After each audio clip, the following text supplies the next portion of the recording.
fora do estado de Goiás, né, um pouco dessas fantásticas águas quentes e um pouco da hospitalidade também do povo goiano. Vamos falar sobre esse tema AIDS, síndrome da imunodeficiência adquirida. Vamos resumir, falar o que é mais importante, né, porque os depoimentos eu acho que são mais importantes, são mais fáceis de assimilar. AIDS, síndrome da imunodeficiência adquirida, é uma doença que participam dele o sangue, vários órgãos, células sanguíneas, substâncias produzidas pelo nosso organismo e que interagem entre si, fazendo com que o nosso organismo se defenda contra as doenças. Certo? Então, imunodeficiência significa deficiência desse sistema imunológico.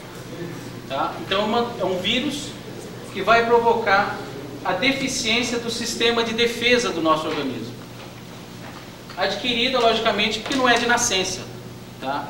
Não é de nascença no sentido que existem doenças que levam à imunodeficiência, que são genéticas, são raras, né?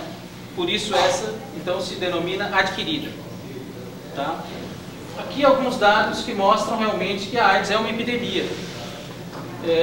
Tudo que se fala sobre a AIDS, números, estatística, que se falar hoje, daqui a um mês já aumentou, a estatística já é maior.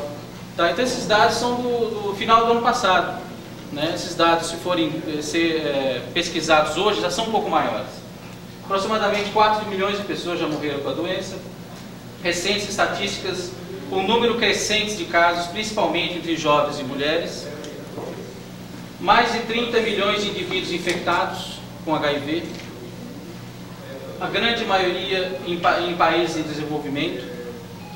A cada dia, cerca de 16 mil pessoas são infectadas, cada dia no mundo, sendo que muitas são mulheres em idade fértil, mulheres que podem se infectar, que podem vir a engravidar e podem transmitir isso para os seus futuros bebês.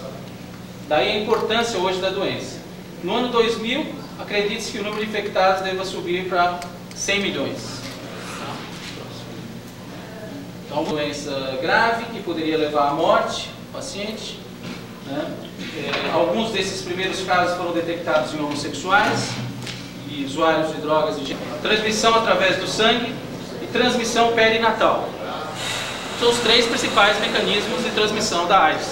Os três únicos mecanismos de transmissão da AIDS, até hoje detectados. A transmissão sexual, como ela se dá?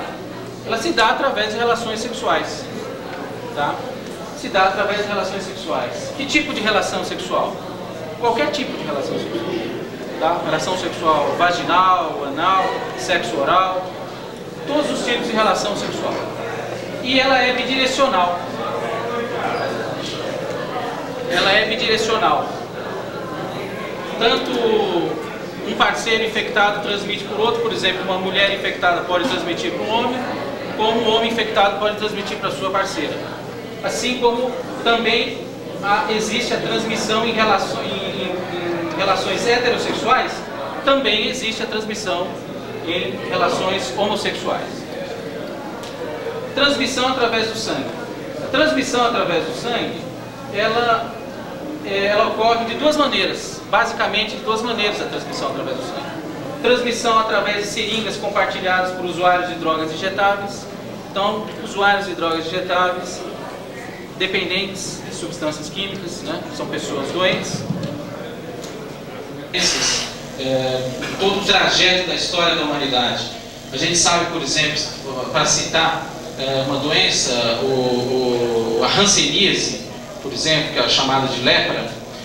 Na Idade Média, as pessoas com hanseníase eram expulsas da cidade, né? Na época de São Francisco de Assis, alojavam ali os pacientes portadores de hanseníase, como se essa doença fosse uma tendência para ter contato com essa doença ou se contaminar, né? Então, do mesmo jeito com a AIDS, não se pega a AIDS com contato social, não se pega a AIDS com contato no trabalho, na escola, tá certo? Um abraço, aperto de mão, drogas injetáveis, e a transmissão na gestação. Essa transmissão na gestação, ela não é de 100%, tá? Não é toda mulher que está infectada com o vírus HIV que vai transmitir 100% dos seus filhos. Tá? Existe um índice de aproximação e a partir daí diminuir bastante os índices de infecção do futuro bebê. O diagnóstico ele é basicamente sorológico, quer dizer, ninguém diagnostica que uma pessoa tem. E os dois principais testes são o teste de ELISA, que é o teste inicial que se solicita, né, para essa doença, e se ele é positivo, o teste de Western blot. Existem outros testes, né, mas esses são os dois mais importantes. O importante aqui lembrar que existe um período, uma janela aqui imunológica, né, que a maioria das pessoas infectadas ela desenvolve anticorpos anti-HIV até 6 a 12 semanas após a exposição ao vírus.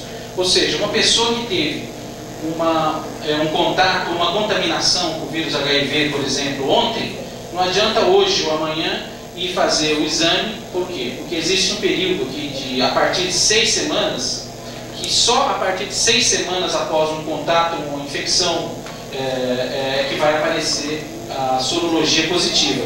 Infectou o vírus HIV. Tá? O que acontece? A partir daqui, essa linha vermelha é o nível de vírus no sangue. O vírus do sangue vai se reproduzir em grande ativo, com camisinha. Tá? Camisinha não é solução para todos os males, né? É simplesmente uma alternativa que foi encontrada, que diminui, se bem utilizada, a camisinha, desde o começo ao fim da relação sexual, e sempre de preferência um preservativo de boa qualidade. É lógico que ele vai criar uma barreira ali, impedindo a transmissão do vírus HIV. Tá? E aqui a gente sempre cita, né, a relação monogâmica com parceiro soronegativo confirmado. Tá? Transmissão do HIV dos usuários de drogas injetáveis, lógico, a prevenção do uso de drogas, né? No Brasil ainda há muita deficiência nessa área de prevenção do uso de drogas, na ajuda, assistência aos dependentes químicos, tanto no serviço público quanto particular, né? Há uma carência muito grande de assistência a esse tipo de pessoas, de pacientes que são os dependentes químicos. Evitar o uso incomum de agulhas e seringas descartáveis, né? E evitar o uso incomum de agulhas e seringas.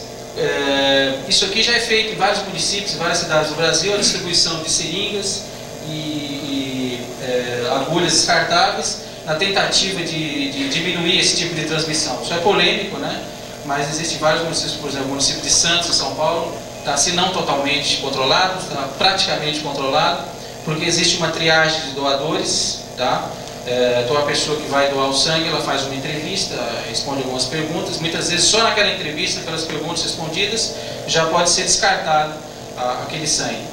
Além disso, todo o sangue é submetido a rigorosos testes sorológicos para diversas doenças, hepatites, B, C, D, outras doenças que podem ser transmitidas pelo sangue, entre elas a AIDS. Tá? Então, com esse controle, diminuiu drasticamente a transmissão por transfusão de sangue. Além disso, a própria comunidade médica, né, diminuiu a prescrição de sangue. Antigamente, para qualquer problema, chegava uma pessoa no hospital, isso há 20 anos atrás, 30 anos atrás, uma anemia grave, prescrevia esse sangue. Né? Hoje não. Hoje, realmente, a prescrição de sangue está limitada e bem direcionada a pacientes que apresentam hemorragias graves, que encontram-se realmente no estado em que precisam mesmo da transfusão. E um outro mecanismo de prevenção seria a vacina. A vacina, existem inúmeras pesquisas aí, correndo por aí em todo o mundo. Não se tem até o momento uma vacina que seja adequada, mas se espera em breve que seja produzida uma vacina, devido aos milhões de dólares que são gastos em pesquisas no mundo todo. Quanto ao tratamento, não existe até hoje, tá, um tratamento, uma medicação que destrua totalmente o vírus e torne a pessoa curada da doença. Mas, com o advento de uma série de medicamentos, um conjunto de 3, 4, 5, 6 remédios tomados conjuntamente, que a gente denomina de coquetel anti-AIDS, a qualidade de vida desses pacientes com HIV, o vírus HIV, melhorou muito. Tá? Então são pacientes que podem melhorar, recuperar o seu organismo e ter até uma vida praticamente normal, voltar a trabalhar, ter uma convivência social. Então houve uma melhora importante na qualidade de vida com esse tratamento que está sendo feito atualmente, né? Esse coquetel de medicamentos para AIDS.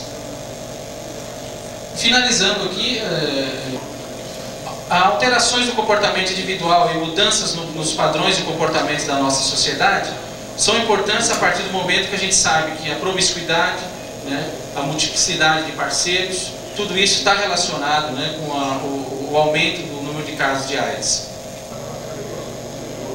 Bom, primeiramente, boa tarde. Boa tarde. Eu quero vocês bem acordados mesmo para que a gente tem que conversar hoje. O assunto é sério, como vocês viram. O doutor Alejandro fez um ótimo trabalho com vocês. Eu acho que isso também, tudo é válido em se tratando de HIV, em se tratando de AIDS, até porque ele é um médico. Vê aí quantos casos há de HIV no mundo todo, porque a gente estuda isso, a gente vê isso diariamente, né? Meu nome é Núbia Moreira Santana, eu tenho 20 anos, sou professora, por enquanto não estou exercendo a função. Estou no 4º ano de letras na UFG, graças a Deus, mesmo estudando em casa, e tenho AIDS. Não é fácil vir aqui na frente de todo mundo e dizer eu tenho AIDS. Não é fácil viver essa doença, não é brincadeira. Mas já que aconteceu comigo, eu não cruzei os braços e disse pronto, que aconteça com todo mundo. Não, eu simplesmente quis abrir a minha história a uma sociedade inteira, para que as pessoas vendo o que aconteceu e como aconteceu comigo, para que essas pessoas não caiam no mesmo buraco que eu caí um dia, para que não venham a cometer o mesmo erro que eu cometi. Eu contraí o vírus do HIV aos 14 anos de idade, do meu primeiro namorado. Era um rapaz muito bonito. Quando eu digo que ele era muito bonito, é para mais uma vez estar provando que a AIDS não tem cara, a AIDS não tem aparência, a AIDS não mostra cara para ninguém. E aquele rapaz bonito, ele não apenas tinha AIDS, ele sabia que tinha e passou a doença sabendo. Como aconteceu comigo, tem acontecido com várias pessoas. Porque milhares de pessoas no mundo todo descobrem estar contaminadas, se revoltam contra tudo e contra todos e querem mais é passar a doença para frente. Uns dizem, quem passou para mim não me avisou, por que eu vou avisar agora? Outros falam, não. Quanto mais pessoas a gente contaminar, melhor. Menos pessoas eu vou ter para me discriminar. E daí por diante. De pessoas covardes, o mundo está cheio. E se eu estou aqui, se eu faço esse trabalho, é para que você não venha cair na mão de uma dessas pessoas. Lembrando sempre que a AIDS não tem cara. Eu estou vendo muitos meninos, muitas meninas aqui, e eu vou contar para vocês mais ou menos como é que foi os meus passos para contrair essa doença. Eu tinha 14 anos. Eu conversei com a minha mãe sobre arrumar o meu primeiro namorado. Ela disse, ela falou, Núbia, agora não, curte primeiro os seus estudos, a sua infância, você tem mais o que fazer agora, né? Deixa isso para mais tarde, deixa isso para depois. Mas eu, como muitas meninas bonitas, muitos meninos bonitos, né, como vocês, eu quis iniciar a minha vida muito cedo. Arrumei aquele namorado escondido, fiz como muita gente faz por aí. Eu, certo dia, fui na escola, que a minha mãe me levava e me buscava todos os dias. E eu faltei a aula. Eu enganei diretor, coordenador, professor, todo mundo, até alguns colegas, para sair com aquele rapaz que jurava amor eterno a mim. Naquele dia, no dia da minha maior esperteza, eu fui contaminada pelo vírus do HIV. Eu espero que vocês não deixem que isso aconteça com vocês, por uma desobediência, por um erro, por um descuido. Porque apesar dos meus 14 anos, eu sabia muito bem da existência do vírus do HIV. Eu sabia da importância do uso do preservativo. No entanto, eu me deixei levar pelas aparências. Somente pelas aparências. Foi um erro. Foi o pior descuido da minha vida. E a minha desobediência foi essa. Eu espero que vocês não venham a deixar que a desobediência de vocês, essa coisa de querer mostrar que você é mais esperto do que todo mundo, te leve a contrair um HIV. Consegui as coisas que eu queria, batalhava atrás dos meus sonhos, né? E de repente, um choque muito grande. Eu descobri que estava com HIV. Pegar o exame de HIV nas minhas mãos foi como se eu estivesse pegando um passaporte à morte, um passaporte ao cemitério. como se naquele momento o mundo tivesse desabado sobre a minha cabeça. Como se não houvesse mais vida, não houvesse mais futuro, não houvesse mais tempo de realização. Foi bem isso que eu senti. Nunca tive aquela coisa de pegar o exame e dizer, vou me suicidar. Como tem muita gente que pensa e se pergunta, será que ela não pensou em suicídio? Não, nunca pensei em suicídio. Outra coisa que eu não caí. Não é fácil, às vezes você me vê falando aqui, eu sou uma menina que chora muito, principalmente agora. Eu ando numa fase muito sensível, tanto que eu estava ouvindo o doutor falar aqui, ele fala de uma forma super sistemática e tudo. Eu estava ali com os olhos cheios de lágrimas. Eu já não ando mais aguentando ouvir e nem falar de AIDS, do tanto que isso já dói. Parece que cada vez que eu falo, se eu pudesse colocar todo mundo que me ouve numa redominha e dizer isso não vai acontecer com você, eu faria. Porque é uma dor imensa e isso eu não quero que aconteça com ninguém. Grupo de risco não existe mais há muito tempo. E as pessoas tendem e insistem em dizer que um grupo de risco existe. Toda atenção é pouca. Eu quero que vocês parem com essa coisa de dizer AIDS é doença somente para homossexual, prostituta ou drogado. Pode já ter sido bem no início, sei lá, pode até ter sido, mas hoje não é mais.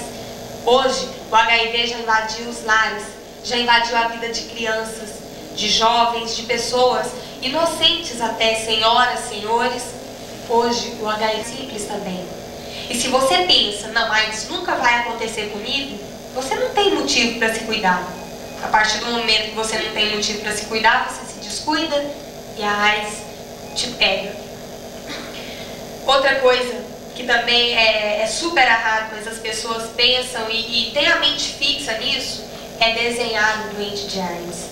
É montar o protótipo do doente de AIDS. Como deve ser essa pessoa? Uma pessoa só é diagnosticada e as pessoas podem dizer tem HIV a partir do momento que faz o exame de sangue, pegam o exame e está ali, constatou, pronto. Mas você não pode desenhar um doente de AIDS, porque AIDS não é só para aquela pessoa magrinha, quase que sem cabelo, cheia de feridas na pele, não é. Eu não tenho AIDS desde anteontem, não. Tenho essa doença comigo há 7 anos. Descobri só agora, mas tenho há 7 anos. E eu não estou aí cadavérica, né? Bem magrinha, quase que sem cabelo, cheio de feridas na pele, não estou. Tenho sintomas? Vários sintomas. Sofro internações? Muitas mesmo.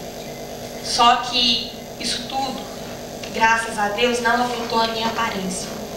E é graças a essa aparência que eu ainda posso fazer esse trabalho. Chegar na sua frente e dizer, cuidado. As moças, os rapazes, as senhoras, os senhores, as pessoas no geral, covardes, estão por todos os lados. Lá, uma doutora muito simpática conversou comigo, disse, olha, eu estou com os resultados dos seus exames aqui e não são os melhores. Você vai ter que entrar no tratamento chamado coquetel. E eu olhei para ela naquele momento e eu disse, olha, coquetel a gente toma quando está numa fase avançada da doença, não? E, poxa, não tem nem cara de quem tem AIDS. Como que eu vou começar a tomar essa medicação? Ela falou, olha, às vezes o corpo da gente não mostra como é que está o organismo. E o seu organismo está muito debilitado. A gente já descobriu, você não é mais uma portadora do vírus HIV. Nós descobrimos um pouquinho tarde. Você já tem a doença em evolução. Nós vamos ter que começar urgente com esse tratamento. E comecei a tomar aquela medicação numerosa, pesadíssima, que às vezes te deita, não te deixa levantar, que causa bastante efeitos colaterais, apesar de ajudar um pouco, mas que não oferece cura. Melhora, varia de organismo para organismo, porque a AIDS, ainda hoje, é mistério. Para o melhor cientista, para o maior cientista, para o maior médico, HIV ainda é mistério. É uma realidade dura? É. Imagina se ela é dura para você e para mim, que estou na situação, que estou vivendo isso. É pior ainda. A gente ainda tem que enfrentar a discriminação, o preconceito, a rejeição, o medo no olhar das pessoas. E isso mata muito mais do que a própria doença. Isso mata muito mais do que a AIDS. Às vezes você pensa que não. Como quando eu, antes de saber, ouvia falar sobre discriminação na televisão, eu pensava, esse povo exagera demais. Depois que eu descobri, eu vi que eles não falam nem a metade do que precisava ser dito. Mas não falam mesmo. Precisava chocar a população. Porque eu pensei que às vezes você descobrir que está com AIDS e passar numa rua, as pessoas atravessarem para outra para não encontrar com você, fosse mentira. Mas isso aconteceu comigo. Por ser uma pessoa muito carismática, que sorri para todo mundo, que tem sempre um sorriso no rosto, que brinca com todo mundo, eu tinha vários amigos, muitos. E quando eu reuni os mais íntimos para dizer eu tenho AIDS e essa é a hora em que eu mais preciso de vocês, simplesmente essas pessoas foram embora. Anularam a vida. Foi isso que fizeram comigo. Não ficou, não voltou para dar um telefonema, não disse, olha, Núbia, você está precisando passear para algum lugar, como é que você está hoje? Mais nada. Me anularam e pronto. Cheguei em lugares já que me olhassem como se eu fosse um bicho selvagem. E no entanto eu tenho 2 olhos, um nariz, uma boca igual assim todo mundo. Mas não. As pessoas são orgulhosas demais. E não pensam, se esquecem de que o mundo gira. Talvez hoje você discrimine alguém assim. Amanhã você pode ser discriminado pelo mesmo motivo. E aí, será que você vai gostar? Porque ser olhado como um bicho não é bom. Nunca foi bom para ninguém. Eu dava aula no colégio à noite, onde a diretora do colégio me mandou embora, simplesmente porque achava que uma menina com AIDS não servia para continuar dando aula naquele colégio. Até por parte de alguns familiares, eu sofri algum tipo de rejeição. E essa rejeição mata muito mais do que a própria doença.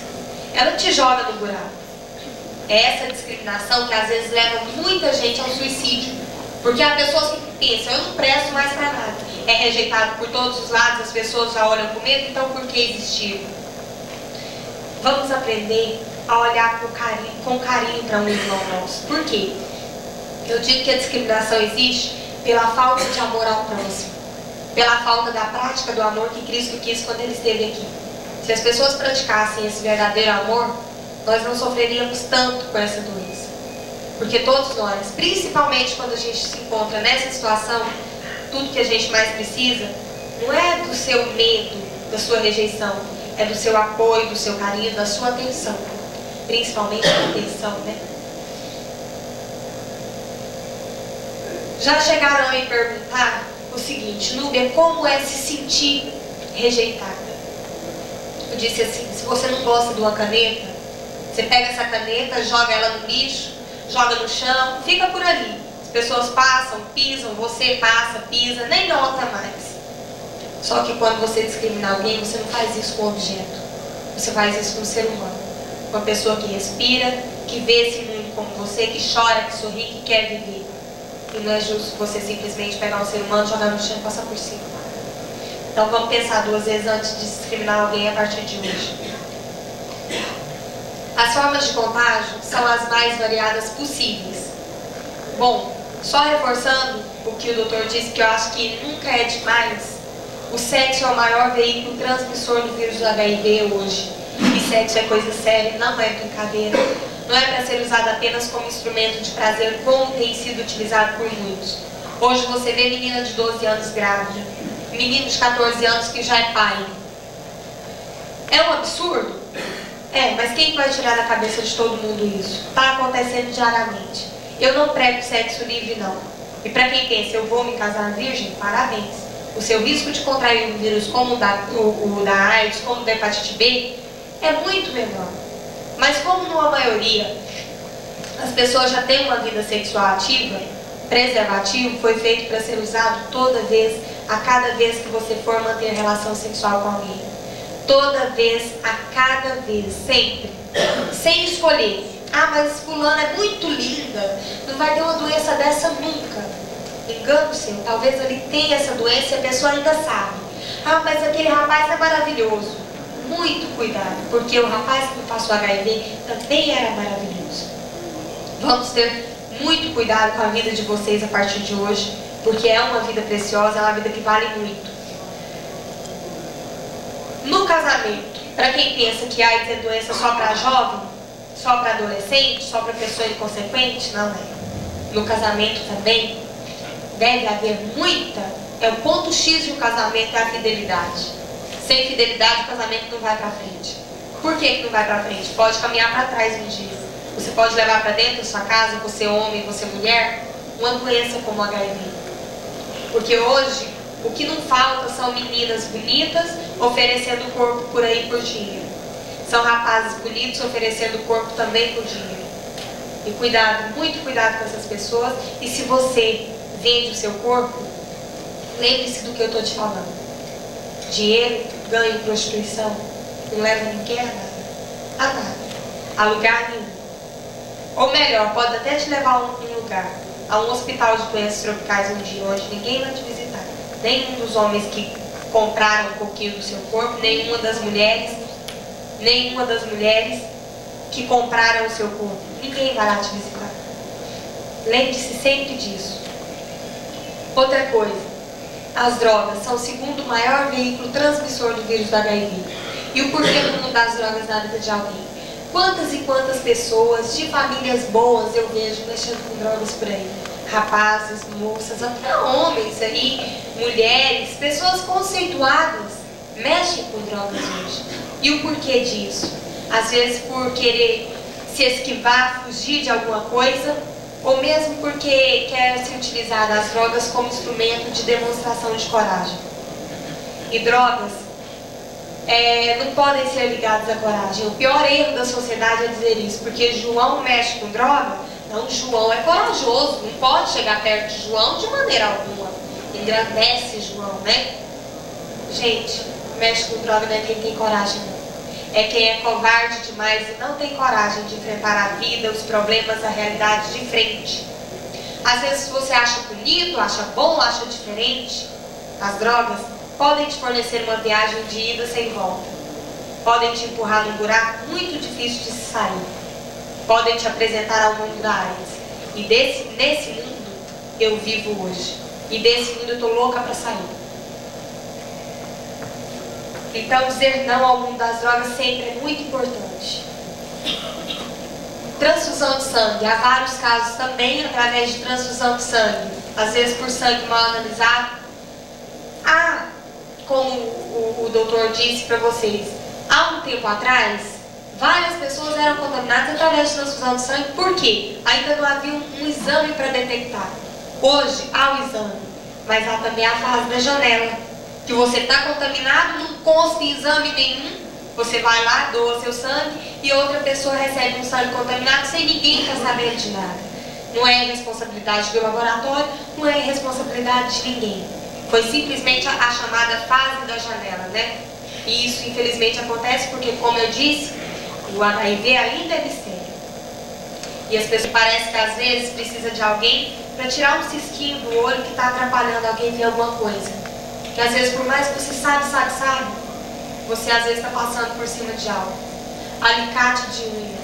Tenha o seu próprio material cortante. Eu não falo de manicure. Eu falo do alicate, que também é um veículo de sangue de uma mão para outra. A coisa mais normal que a gente ouve dizer é que tirou um bife aqui e outro ali. Isso é corte, sangra. No meu caso, meu sangue contaminado ficou naquele material. Que se é só enxaguado, o vermelhinho surgindo do sangue sai muito rápido. Mas quem garante que o HIV morreu de uma vez por todas? O cientista talvez chegue e te diz, morre com 5 segundos, 10 segundos, 15 segundos, 1 minuto e meio. Mas amanhã o cientista pode chegar e dizer, houve uma nova descoberta. Não corra esse risco, porque há novas descobertas sobre HIV todos os dias. Aumenta o número de casos todos os dias. Então não corra esse risco. Tenha o seu próprio material cortante. Cuidado comigo porque eu tenho AIDS. Não falhou, não falha, nunca vai falhar. E milagres aconteceram lá no tempo da Bíblia, mas acontece também nos dias de hoje. Aconteceu um na minha vida, e eu vou falar para vocês. Eu tenho um filho de 6 anos de idade. Ele é filho de pai e mãe com HIV.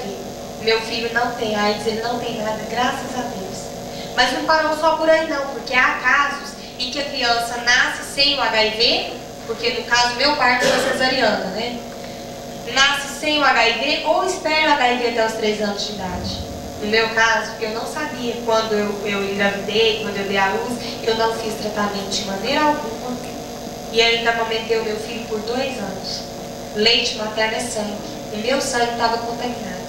Eu dei pro meu filho leite com HIV 2 anos e hoje ele não tem nada. O infectologista dele disse: Núbia, o seu filho nasceu de novo, pode cantar os parabéns. E isso é uma bênção muito grande.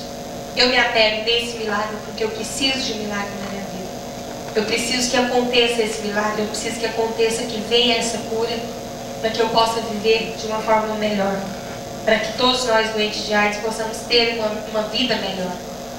Para que vocês possam viver sem esse medo alarmante. Mas não é porque ele ficou livre dessa doença que ele ficou isento também da discriminação. Porque, como eu disse, a falta de amor entre as pessoas ainda é muito grande. E o meu filho sofre isso. Vê de perto isso acontecer.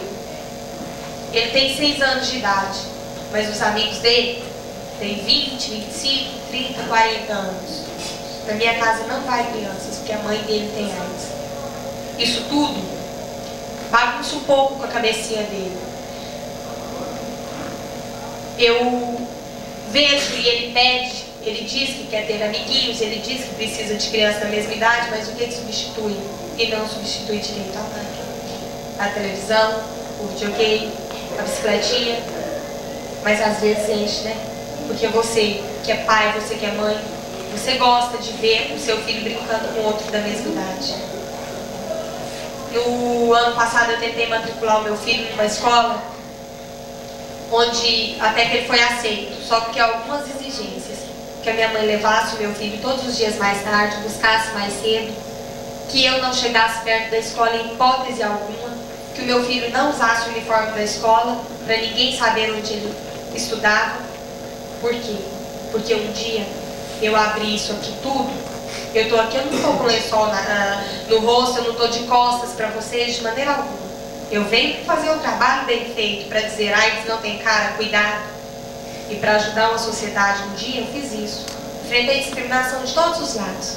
Quando eu precisei dessa sociedade, ela me jogou lá no chão e passou por cima de novo. Goiânia é uma cidade enorme. Uma escola aceitou meu filho. Graças a Deus que existe essa escola. Nesse ano de novo, tentei matricular em outra escola para ficar melhor para mim, mais perto da minha casa. Mas não foi aceito novamente. Tinha tudo, tinha vaga, preço de matrícula, material escolar, tudo. Quando olharam que era o filho da Núbia, já não tinha mais vagas. É isso que acontece com um doente de AIDS. Essa é a vida de uma pessoa que sofre essa doença. Isso deve ser metade da gota do que uma pessoa assim sofre. É diferente de uma pessoa, um médico falar? É, porque o médico te passa o conhecimento dele. Eu passo para você o que eu vivo.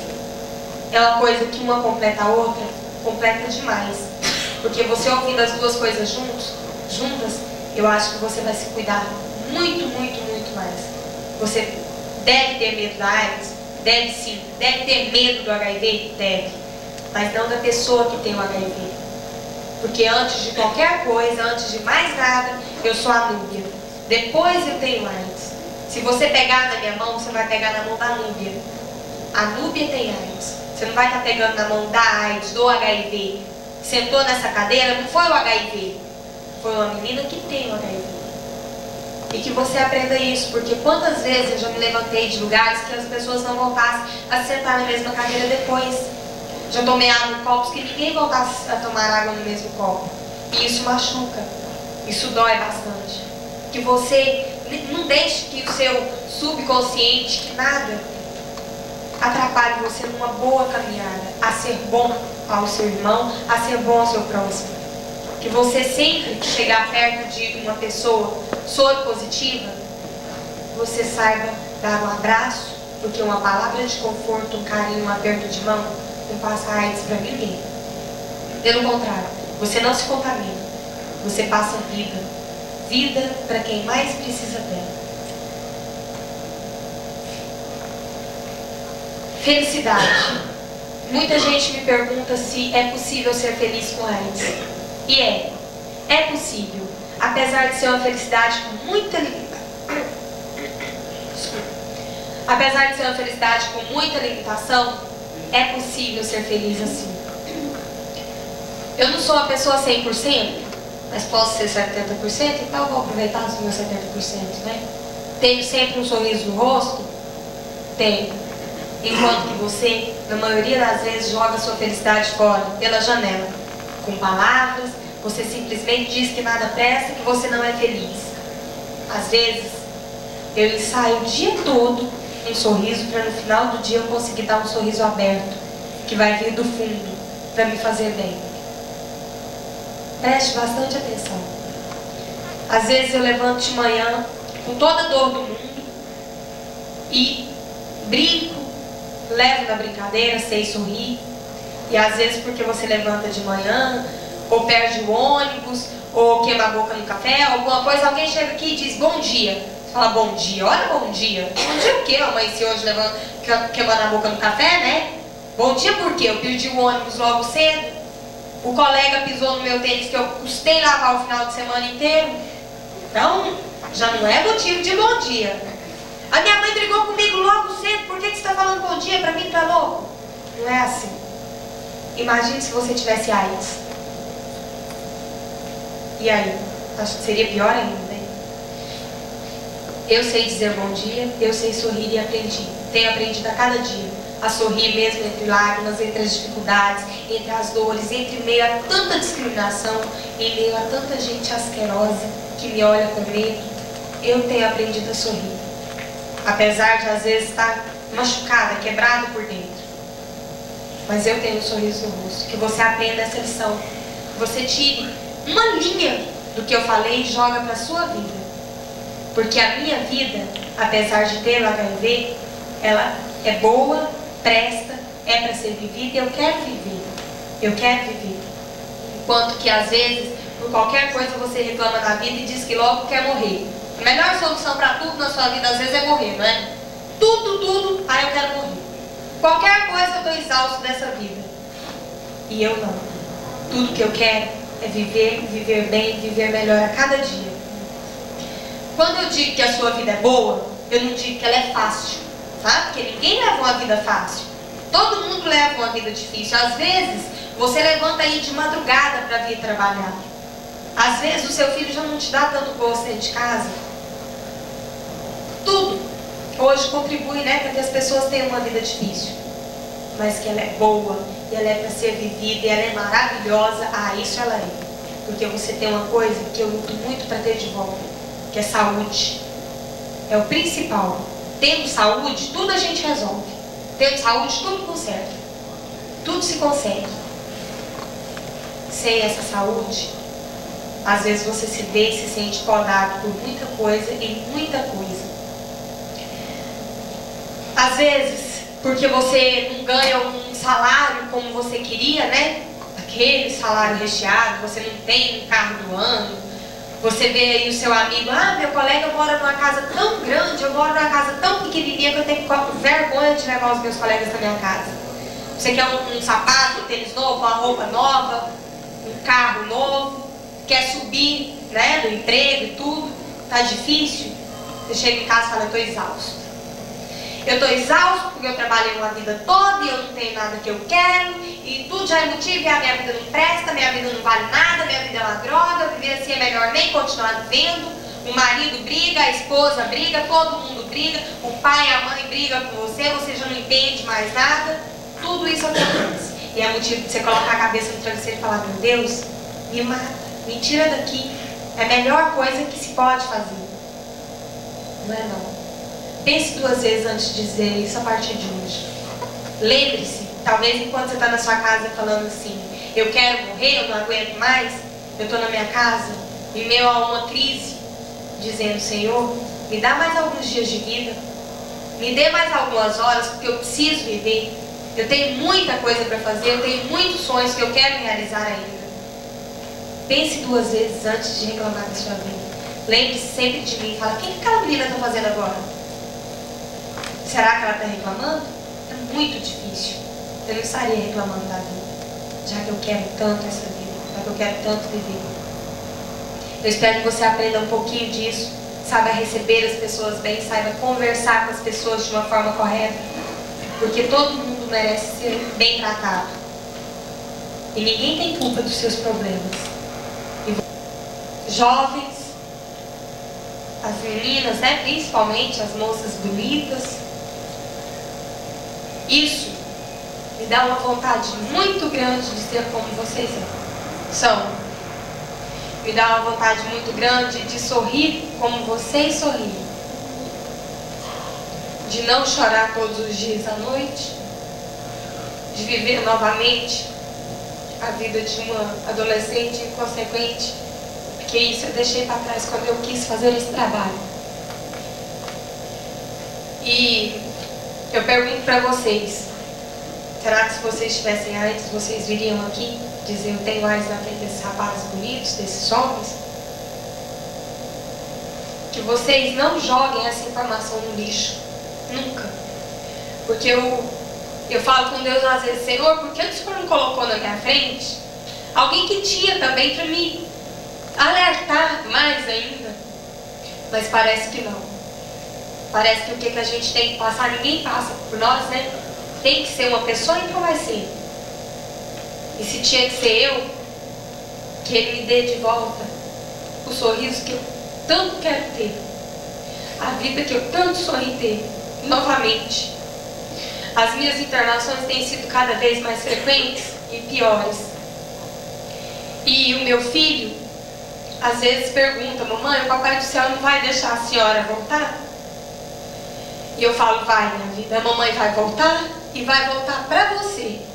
E um dia eu tive que explicar para ele, o dia que você chegar em casa, que porventura sua mamãe não estiver aqui, você pode procurar a mamãe entre as estrelas do céu, que eu vou estar lá piscando, dizendo que eu te adoro, que eu te amo muito e que eu nunca vou te esquecer. Essa é a vida que eu levo, é a vida que eu não quero para ninguém, e que você aprenda a se cuidar bastante a partir de hoje, tá bom? A minha mãe vai falar com vocês um minutinho. A minha mãe vai falar com vocês um minutinho. E fica aqui o meu muito obrigado e um até breve a todos. Eu quero agradecer a Reina pelo convite. E se ela convidou a gente, não foi porque ela quis aparecer ou agradecer, foi porque ela ama vocês também, pensou, não. Eles também têm que ouvir para que sejam alertados, para que não passe por isso também. Então, muito obrigada a você também.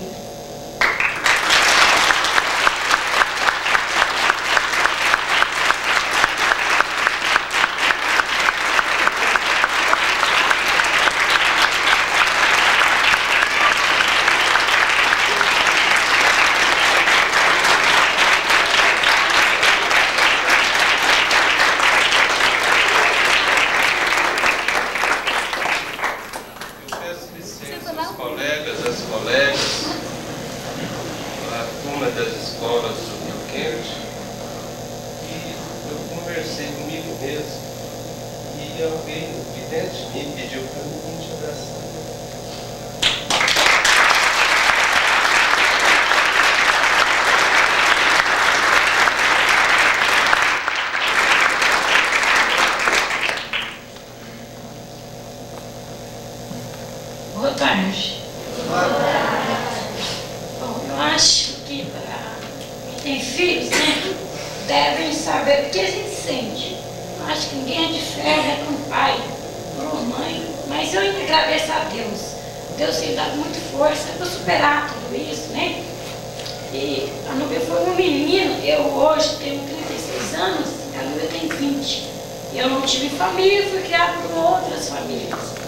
E eu quis ter essa filha até antes de casar, com muita responsabilidade, para começar uma família. E de repente deu em tudo isso. Mas a gente está vivendo. Eu não digo para vocês que nós somos felizes, não somos felizes sim. Às vezes a gente chora porque o emocional da gente você vai, né, passando por tantas dores, dificuldades, e esse preconceito é o que mais acaba com a gente, né? Você vê as pessoas terem medo da gente, às vezes. Você chega no local, você tem até vontade de usar uma piscina e não pode, porque de repente a Nubia hoje é muito conhecida, talvez se ela entrasse numa piscina de um clube desse, poderia estragar, né, a freguesia do clube.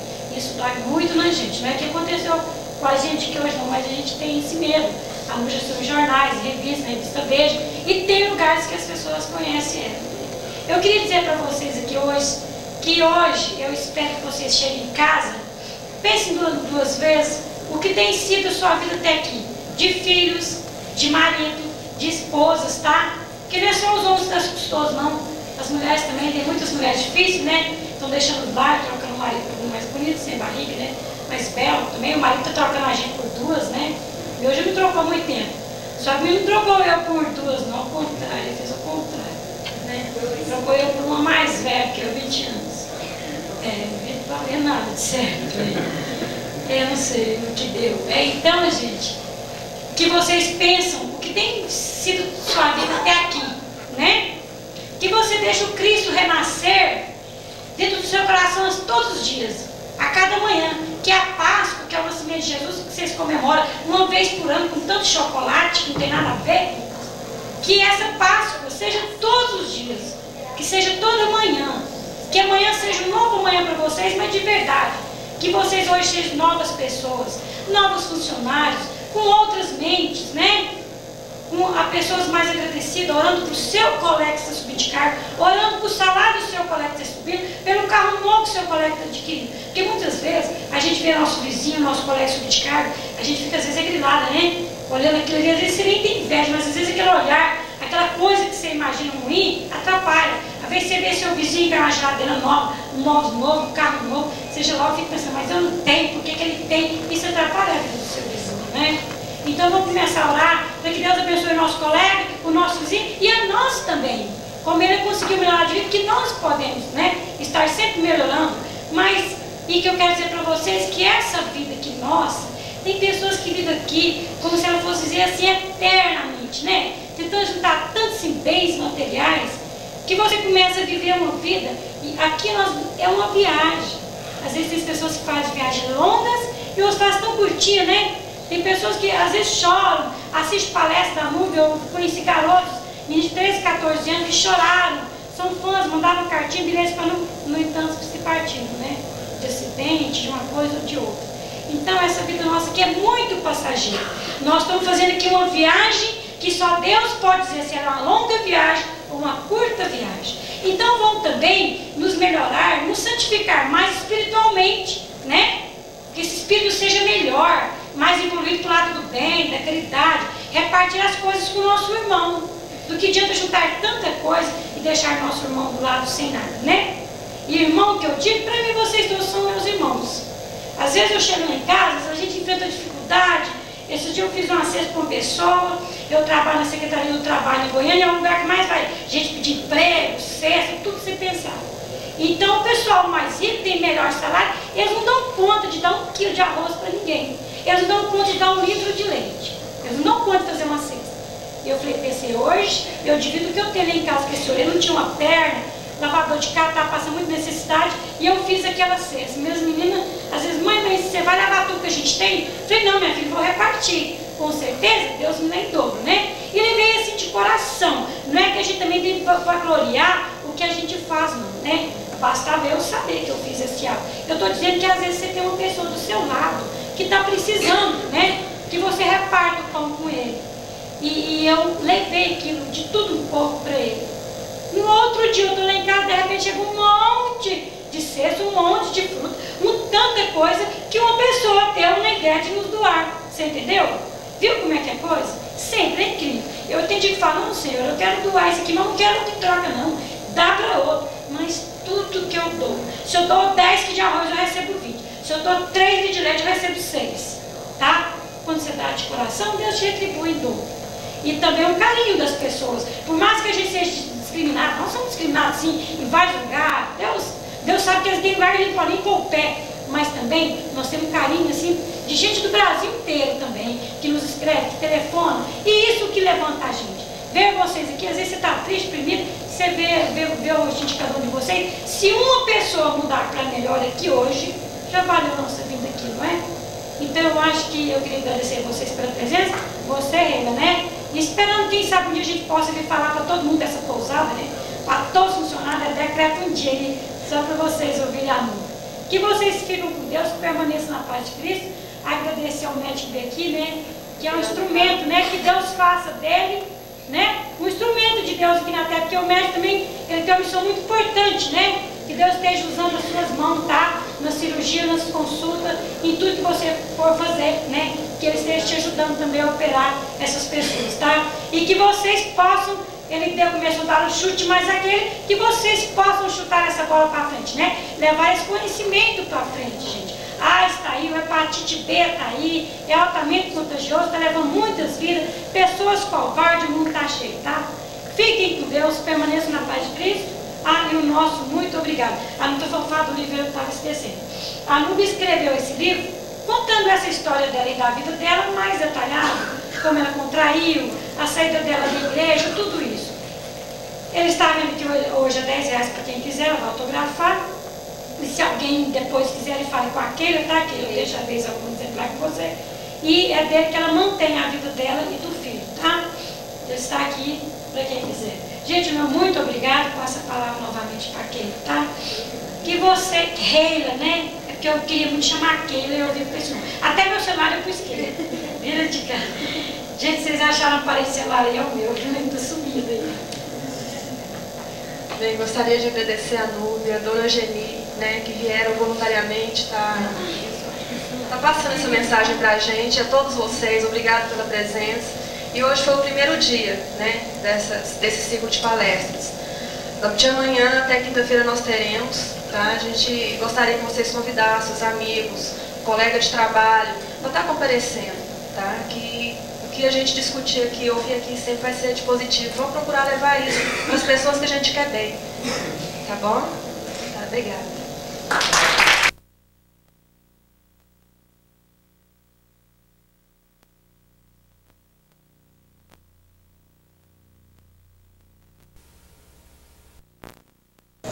Todo esse pessoal aqui veio para assistir a palestra do Dr. João? O senhor está feliz, viu, doutor? Um público jovem, bonito, né? Bom, pessoal, é o seguinte, a gente deu uma atrasadinha, vocês desculpem, é que estávamos tentando esperar o pessoal da escola, né, que está vindo num ônibus. Mas a gente achou melhor começar para que vocês que chegaram mais cedo não fossem penalizados por isso. Nós estamos promovendo, a Reila particularmente, né, ela está organizando essas semanas na pousada. Essa é a primeira vez, né, Semana de Qualidade de Vida, e a gente vai estar fazendo isso mais vezes.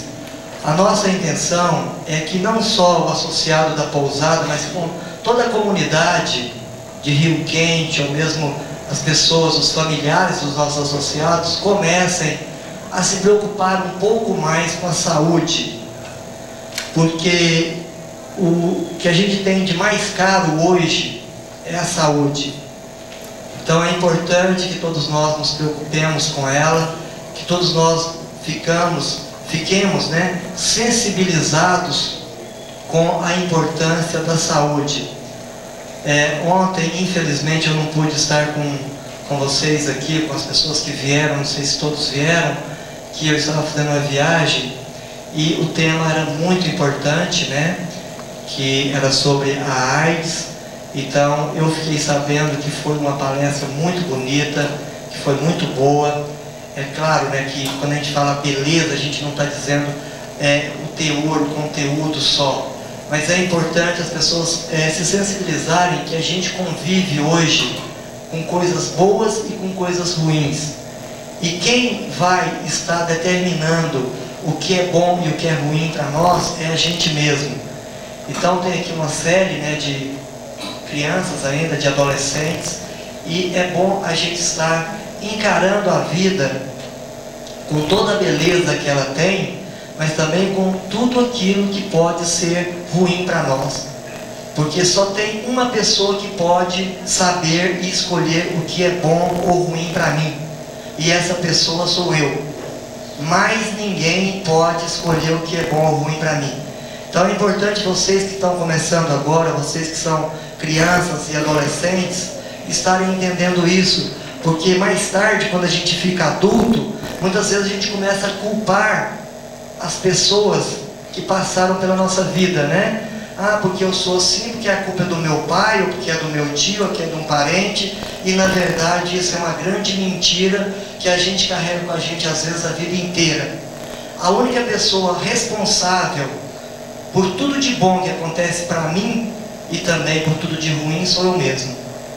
Sou eu que escolho o que eu quero fazer. Então é um prazer ter vocês aqui, tá? O Dr. João vai estar falando hoje então sobre câncer, mais especificamente câncer de mama, né? É importante que todos nós então aprendamos um pouco com isso e nos preocupemos com isso, ok? A Reila quer fazer um pequeno comentário com vocês a respeito da palestra de hoje.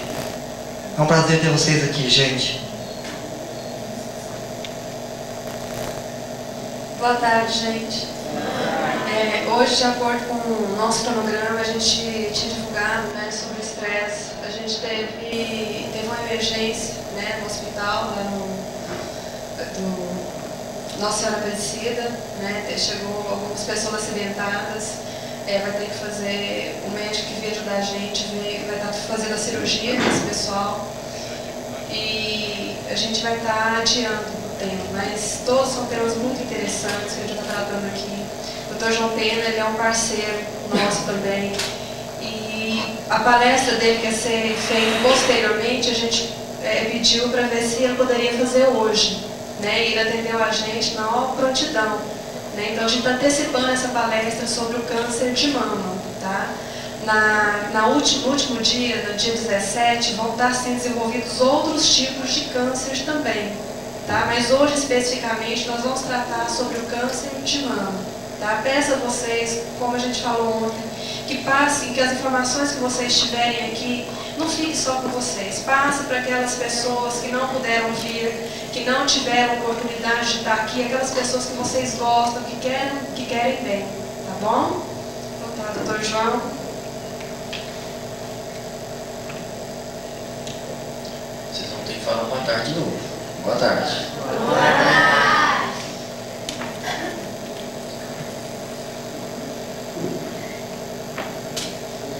Bem, a gente vai bater um papo hoje sobre, a princípio, o tema é câncer de mama. Mas, dentro do tema, ou até mesmo fora do tema, desde que esteja ao nosso alcance, qualquer pergunta a gente está disposto a responder. Então vamos começar. Câncer de mama. Sempre que a gente fala em câncer, o tema a gente já coloca câncer porque é para assustar mesmo. Não só assustar, porque também é uma doença grave e quando acomete o ser humano, os riscos, a previsão de vida, o bem-estar da pessoa, o relacionamento familiar, tudo isso é afetado. Imagina vocês, qualquer um de vocês que estão aqui presentes, independente da idade, se vão ao médico e ele fala assim, olha, você está, às vezes leva um resultado de exame, a primeira coisa que o paciente tem a curiosidade de perguntar, como é que eu estou, doutor? Aí, se o médico fala, está tudo bem, aí a pessoa às vezes consegue esboçar um sorriso. E quando essa resposta é o contrário, a pessoa pergunta, como que eu estou, doutor? Aí você fala assim, olha, não está tão bem quanto se esperava. Aí a pessoa já fica assim, meio triste. E quando você fala assim, olha, você tem um câncer, o que muitas vezes a gente é obrigado a falar, porque o papel do médico é passar as informações a mais verdadeira possível. E muitas vezes isso vem ofender o ser humano.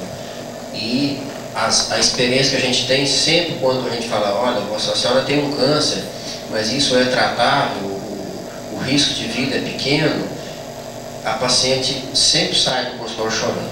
Não só chora ela, como também às vezes chora os familiares. Então o câncer de mama, nós vamos estudar a etiologia dele. O que é etiologia? É a razão pelo qual o câncer aparece. Ela é praticamente desconhecida, mas sabe-se que toda pessoa que tem câncer de mama, atrás desse câncer de mama existe um distúrbio hormonal. ou seja, ela caminha junto com o distúrbio hormonal. E o hormônio que entra diretamente no estudo, na etiologia desse câncer de mama, é um hormônio chamado progesterona. Passando isso a limpo, a mulher, vocês mulheres férteis que ainda não entraram no estado da menopausa, se vocês dividirem o mês em duas partes, a primeira parte do primeiro dia da menstruação até o 15º dia, os seus ovários e algumas glândulas do seu organismo fabricam um hormônio chamado estrogênio. E na segunda etapa, a partir do 15º dia, fabrica-se a progesterona. É essa dita progesterona que normalmente está relacionada com a etiologia, com a causa do câncer de mama. Não se sabe o porquê, até hoje não se descobriu o porquê que só a progesterona tem essa relação direta com o câncer de mama. E a idade? O câncer de mama acomete a mulher preferentemente depois dos 40 anos de idade. E sabe-se que nos últimos anos ela simplesmente triplicou. E toda paciente acima de 35 anos que tem algum sintoma mamário, esse sintoma mamário tem que ser bem olhado, bem tratado e bem diagnosticado. Acomete antes dos 35 anos? Também pode, porém é raro. É mais comum acima dos 45 anos, acima dos 40 e principalmente depois dos 35 merece um certo cuidado. A incidência é sabido o seguinte: calcula-se que pelos estudos, no ano de 2010 aproximadamente, de cada 11 mulheres, uma terá câncer de mama. Então o índice é muito alto, é muito grande. Isso não só no Brasil, até mesmo nos países desenvolvidos. Há 10 anos atrás, o primeiro câncer, a incidência maior no mundo inteiro era o câncer do colo de útero. E hoje em dia as mulheres já aprenderam. Fala, doutor, eu vim no consultório para fazer um preventivo. Então já tomou-se o apelido de preventivo e tchau e benção. Toda mulher já sabe. Porém, a mama ainda falta muita coisa a ser esclarecida. Primeiro, nem sempre todo médico clínico consegue fazer um bom exame de mama. Segundo, se você perguntar, apenas 3 a 4% das pacientes que vão no consultório, elas sabem fazer um autoexame de mama, que é uma coisa importante. Muitas vezes é a paciente que acha o caroço. Ela vai ao médico simplesmente para esclarecer o que pode ser esse caroço na mama.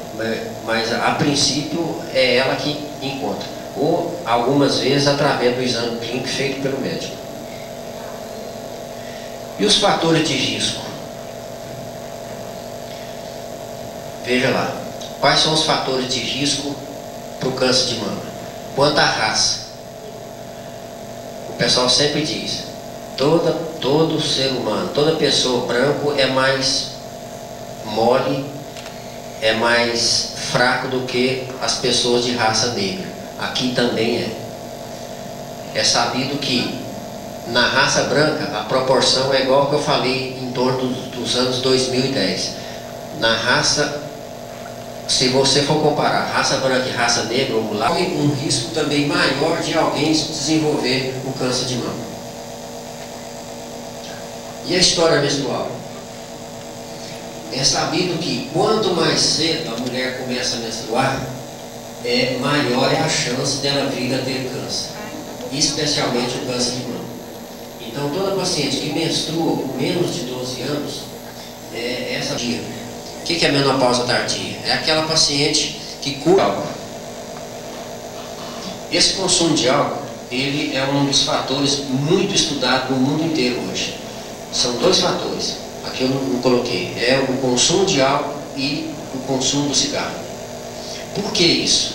É sabido que tanto o álcool quanto o cigarro, ele tem uma capacidade de provocar uma morte celular precoce. Se uma célula sua tem capacidade para viver 120 dias, os pacientes que consomem droga, os pacientes que consomem alto teor de álcool e grande quantidade de cigarro, essa sobrevida da célula é menor. Com isso, a multiplicação celular, ela torna de maneira anormal. E com essa multiplicação anormal da célula, ela pode andar por um caminho errado e vir a transformar numa célula maligna ou cancerosa.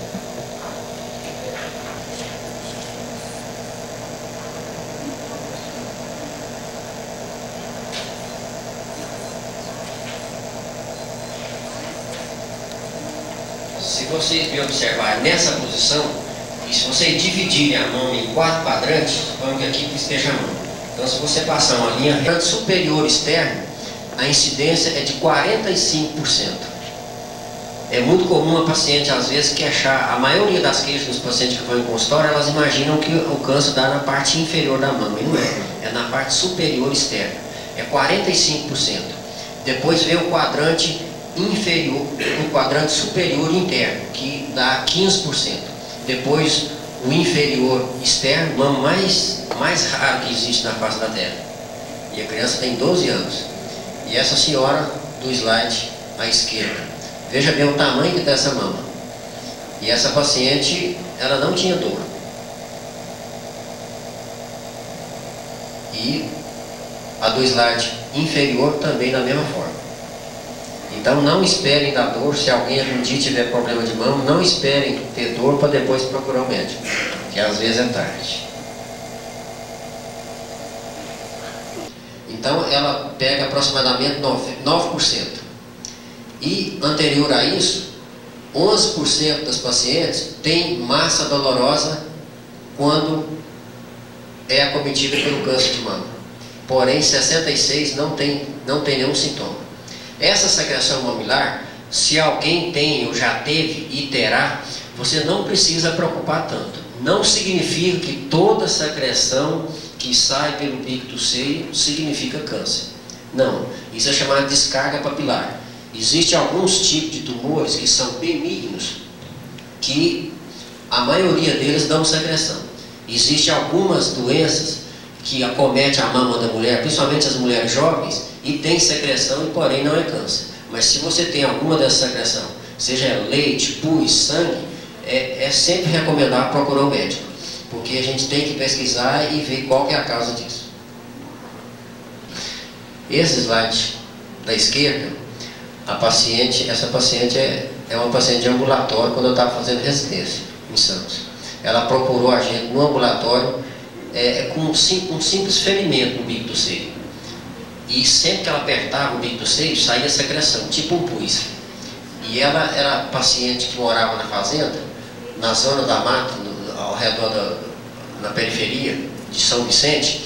Existem matas e existem alguns mosquitos que têm a capacidade de picar as pessoas e dar abscesso e dar outras características, dar outros sintomas. E ela pensou que fosse uma picada de mosquito.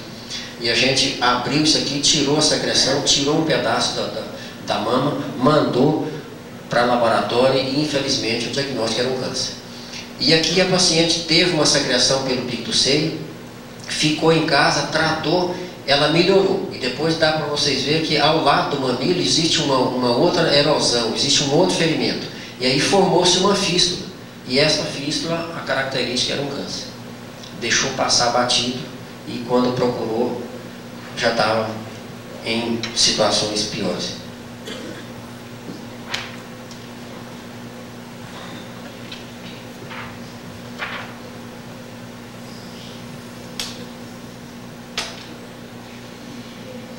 Esse aqui é uma lesão descamativa da mama, né?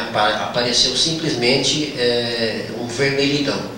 A paciente procurou um ambulatório também com o mesmo intuito. Era para saber o que era. Ali, nessa região mais ou menos aqui, ela tinha um mamilo. E esse mamilo foi tomado por essa erosão e existe uma característica descamativa. Dá para vocês verem que existe alguma coisa de branquinho aqui. Então isso aqui era um processo descamativo associado a essa hiperemia intensa da mama e o diagnóstico era um câncer.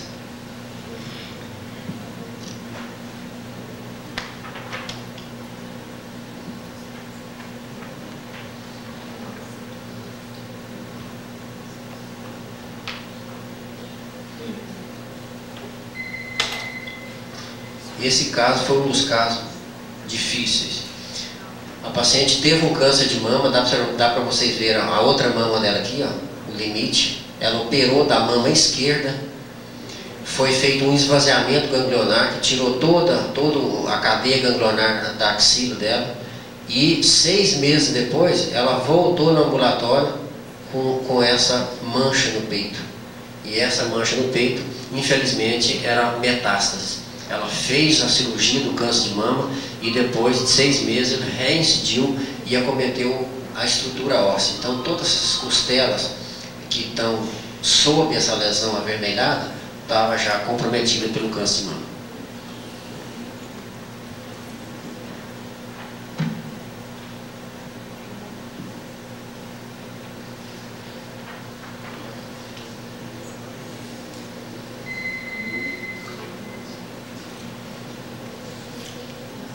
Aqui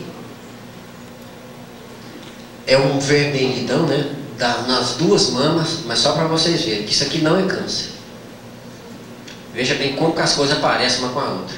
Isso aqui é um quadro chamado mastite descamativa. A paciente, ela teve bebê, começou a amamentar e depois, por falta de higiene local, ela veio ter um acometimento bilateral por um processo infeccioso chamado mastite. Inclusive começou nessa mama direita, que vocês veem aqui que a descamação é bem maior. E depois comprometeu a esquerda. O processo descamativo é maior na esquerda. E do lado de cá dá para ver até uma pequena depressão na mama, que teve que fazer um esvaziamento. A paciente teve uma infecção, a gente introduz uma agulha, se não conseguir tirar todo o pus, a gente abre a mama e tira toda a secreção purulenta que está na cavidade da mama. Então isso aqui não é câncer, mas veja bem que não dá para se fazer um diagnóstico definitivo ou diferencial só de olhar. Muitas vezes a gente tem que partir para os exames complementares para chegar a um diagnóstico definitivo. O médico faz em você na tentativa de descobrir alguma doença, principalmente o câncer. É o chamado exame físico ou palpação mamária. Segundo lugar, quando você tem alguma secreção pelo bico do seio, é feito essa biópsia. Essa biópsia pode ser por punção. O que vem a ser? Você introduz uma agulha no seio da paciente, geralmente nesse sentido, no local onde se suspeita de alguma coisa, e tira-se uma secreção e espalha essa secreção em lâmina. Então é chamada biópsia por punção. E existe a chamada biópsia de céu aberto, que se faz com anestesia local. Você vai, tira um pedacinho desse tecido mamário e manda para o laboratório para chegar num diagnóstico definitivo. E a citologia do líquido mamilar é a descarga papilar que eu falei. Muitas vezes a paciente tem a descarga, você vai, espreme o bico do seio, tira essa secreção, espalha numa lâmina e manda para o laboratório. E aí faça a citologia do líquido mamilar. E o ultrassom. É muito comum a paciente chegar no consultório e falar: doutor, eu quero fazer mamografia, eu quero fazer ultrassonografia para ver se eu tenho câncer de mama. Então eu vou dar um macete para vocês aqui. Quando é que tira o ultrassom? A gente divide a mulher em duas etapas da vida para esclarecimento de diagnóstico quanto ao ultrassom. É recomendável que a paciente, até os 35 anos ou 37 anos, que ela faça a ultrassonografia da mama, como meio de rastreamento de doença mamária. E as pacientes acima de 35 ou 38 anos, a recomendação é que se faça mamografia. Por que isso? Porque com o passar do tempo, o tecido mamário ele é substituído por um tecido gorduroso. E o ultrassom vê melhor até essa idade de 35 anos e depois dos 38 ou 39 vê melhor através da mamografia. E muitas vezes a paciente, a gente pede a mamografia e a mamografia vem escrito assim, ó: sugere-se a critério clínico que complete o diagnóstico através do ultrassom. Por quê? Nas pacientes mais gordinhas, que têm uma mama maior, essa mamografia ela não esclarece tão bem as características das lesões. Então a gente complementa com o ultrassom. Então você pode saber, se algum dia você for um médico, por exemplo, e fala: não, eu vou te pedir uma mamografia para ver se você tem algum problema. Se você tem 20, 22, 25 anos, você pode sugerir ao médico: doutor, é melhor, o senhor não acha melhor eu fazer ultrassom? É a conduta certa, porque tem muito clínico, tem muito médico, às vezes ele te pede o exame sem ter fundamento, sem ter conhecimento básico daquilo que está fazendo. E é uma coisa que, para o bem da paciente, a recomendação é que se siga essas duas regras.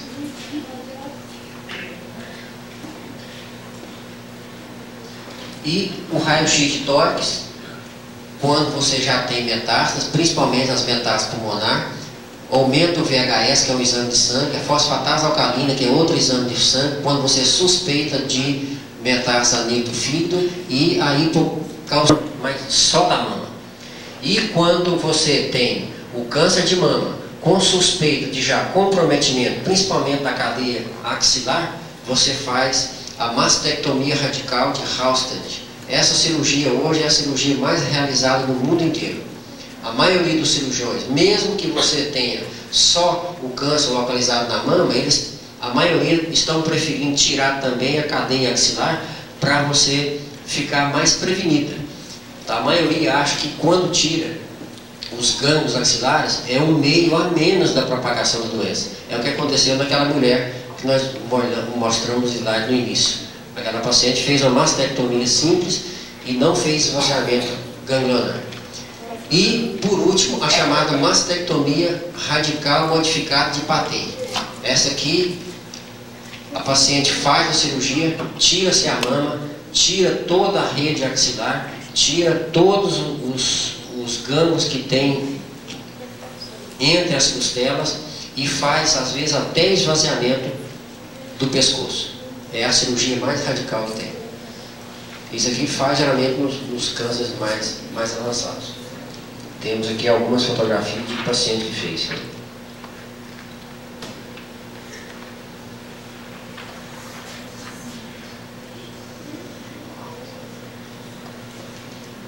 Essa paciente aqui, ó, é uma paciente que foi submetida a mastectomia radical e foi feito um implante. Esse implante aqui é um implante de silicone. Aqui vê direitinho a incisão onde foi feita. Essa paciente aqui também foi feita uma mastectomia simples e foi feito um implante. Então ficou bem bonito. É quase semelhante às duas mãos. E essa paciente de cima foi feita a mastectomia radical, porém sem implantação de silicone. Hoje os hospitais que mexem com câncer, existe geralmente uma equipe já formada. Existe o cirurgião, existe o clínico, o anestesista, o psicólogo e o psiquiatra. Sabe-se que praticamente 70% das pacientes que sofrem mastectomia, essa paciente normalmente ela vai carregar consigo um problema emocional para o resto da vida. Embora é uma coisa que fica bem escondida dentro da maioria das mulheres, mas a mama, quando ela é tirada, é o órgão que mais causa traumatismo, que mais causa bloqueio emocional na mulher. É tanto que hoje, na Alemanha e nos Estados Unidos, praticamente, quando existe um diagnóstico definitivo e seguro da cirurgia de mama, eles estão fazendo a cirurgia de mama e no mesmo ato operatório já estão implantando o silicone. No Brasil ainda não faz isso. Algumas clínicas no São Paulo, algumas no Rio de Janeiro, estão tentando fazer esse tipo de procedimento. Porque muitas vezes a paciente opera e depois de um ano, depois de alguns meses, é difícil a paciente voltar ao consultório médico e ser submetida novamente a uma outra cirurgia para implante. Embora quando a equipe de psicólogo ou psiquiatra convença a paciente, às vezes aceita, mas não é fácil. Uma porque é uma cirurgia extremamente radical e outra que ela carrega consigo aquele bloqueio emocional que dificilmente ela aceita voltar e ser submetida a uma nova cirurgia.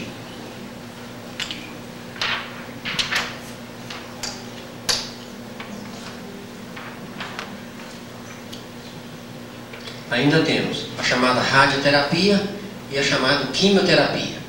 O que é a quimioterapia? É através de medicação. Ela pode ser feita por uma medicação só ou por várias medicações. E a quimioterapia é a incidência de raios sobre as lesões e sobre os locais que porventura possam espalhar o câncer. E o prognóstico? O que espera essa paciente que tem câncer de mama? Ela é pior quanto mais jovem for a paciente. Por quê? Porque a paciente na idade jovem ela ainda fabrica grande quantidade de progesterona. E essa progesterona, por estar relacionada com o câncer de mama, enquanto ela estiver produzindo a progesterona, aumenta-se a probabilidade de ter recidivo do câncer. E quando ela é restrita à mama, praticamente 70% a 90% curam, quando está estritamente amigo da mama. Quando ela sai fora da mama, acomete a axila, é de 40% a 60%. E quando é disseminado, ou seja, acomete a mama, acomete a axila e outros locais, aí interroga-se. E geralmente o índice de sobrevida é curto, nunca mais do que 2 anos. Os outros casos dependem, principalmente quando é restrito só a mama, que a cura é de 70% a 90%.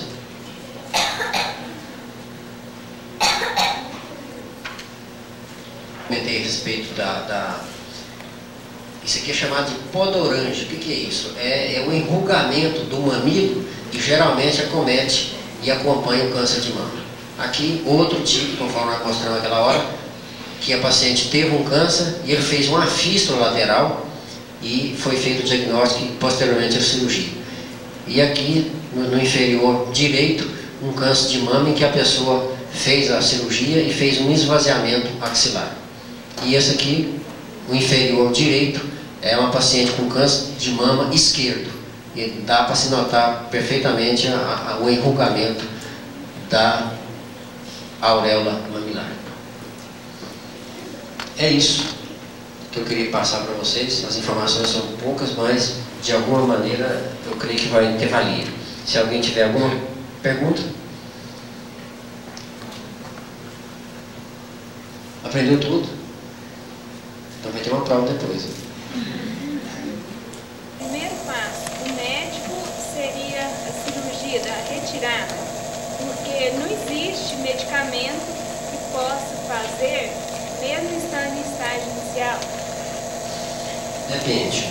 Na mulher jovem, as doenças que mais frequentemente dão caroço são duas. Tem a chamada displasia mamária. Essa displasia mamária, a característica dela é o seguinte: você menstrua hoje, fica aproximadamente 15 dias boa. Depois dos 15 últimos dias, dos 15 primeiros dias, normalmente a paciente começa a ter sensação de dor, aumento da mama, e se você palpar, dá a impressão de que você está palpando assim um saquinho cheio de pedra. Fica vários micronódulos. Essa doença é chamada displasia mamária. A displasia mamária é uma doença que, quando você a tem e na família alguém teve câncer de mama, você tem que ficar assim mais de sobreaviso. Por quê? A longo tempo, quando não tratado e dependendo dos sintomas que você tem junto com essa displasia, você tem uma probabilidade maior de desenvolver o câncer de mama. Mas não significa que se você tem displasia, você terá câncer. Isso não tem nada a ver. E essa doença, o diagnóstico é feito normalmente através do ultrassom. A segunda mais frequente é o chamado fibroadenoma. O fibroadenoma normalmente ele vem com um caroço único ou 2 ou 3 caroços acometendo uma das mamas. E a característica dele é de crescimento progressivo.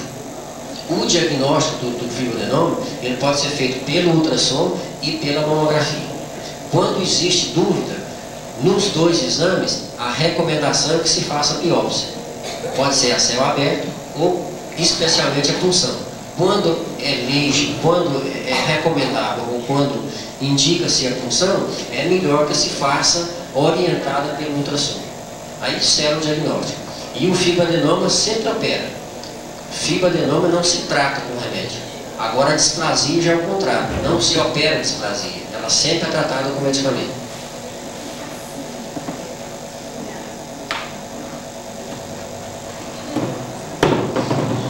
Então eu agradeço. Você sempre palpa a mama direita com a mão esquerda. Então fazendo esse movimento. Tá? Depois, isso no quadrante externo. No quadrante interno, você palpa com a mesma mão. Geralmente de cima para baixo, fazendo um movimento de palpação ou palpando e ao mesmo tempo fazendo movimento. A expressão do bico do seio, ela não deve ser feita de rotina. Por quê? Por ser um tecido muito friável e muito sensível, você pode ter traumatismo e edema desse mamilo. Às vezes a paciente fala, eu estou preocupado, então estou desprendo. Não é bem assim. Geralmente quando você observa que tem alguma secreção de característica de cor diferente. E quando você percebe algum caroço que para você aqui não é normal, é recomendável que você procure o médico e dê a oportunidade que ele palpa a mama e chegue no diagnóstico. E quem tem espelho grande em casa, é sempre recomendável você colocar a mão, as duas mãos na cintura e fazer movimento de contração. E para ver essa retração do mamilo que a gente observa, quando você faz esse movimento de contração do braço, ele aumenta, ele aparece com mais evidência. E na presença disso também você deve receber orientação médica e procurar o diagnóstico. E a mama, a época de se palpar a mama é principalmente após a menstruação, com exceção da displasia mamária. Na displasia mamária a gente esclarece o diagnóstico e orienta a paciente para que seja feito o exame sempre alguns dias antes da data provável da menstruação. Mais nenhuma pergunta? Então vai lá. Obrigadão.